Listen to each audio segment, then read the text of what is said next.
STV news కి స్వాగతం.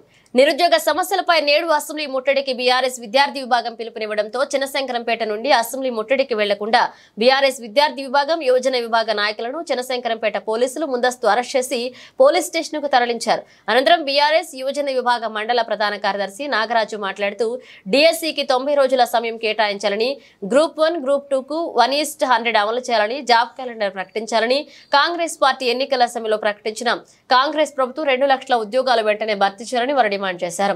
ఈ కార్యక్రమంలో బీఆర్ఎస్ యువత విభాగ మండల ప్రధాన కార్యదర్శి అత్తిలి నాగరాజు, టీఆర్ఎస్ విద్యార్థి మండల విభాగ మండల అధ్యక్షులు నరేష్, ఉపాధ్యక్షులు గోపాల్ నాయక్, సుధాకర్ నాయక్ పాల్గొన్నారు.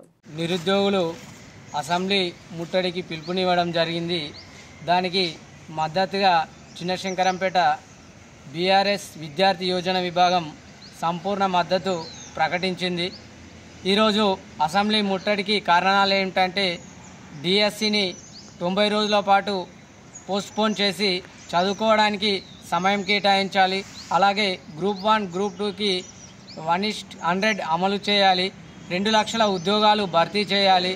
జాబ్ క్యాలెండర్ విడుదల చేయాలి అనే ఉద్దేశంతో ఈరోజు అసెంబ్లీ ముట్టడికి పిలుపునివ్వడం జరిగింది. గతంలో కాంగ్రెస్ పార్టీ నిరుద్యోగుల ఓట్లతో గెలిచి అధికారం చేపట్టిన కాంగ్రెస్ పార్టీ ఈరోజు నిరుద్యోగులనే హింసకు గురి చేయడం జరుగుతుంది.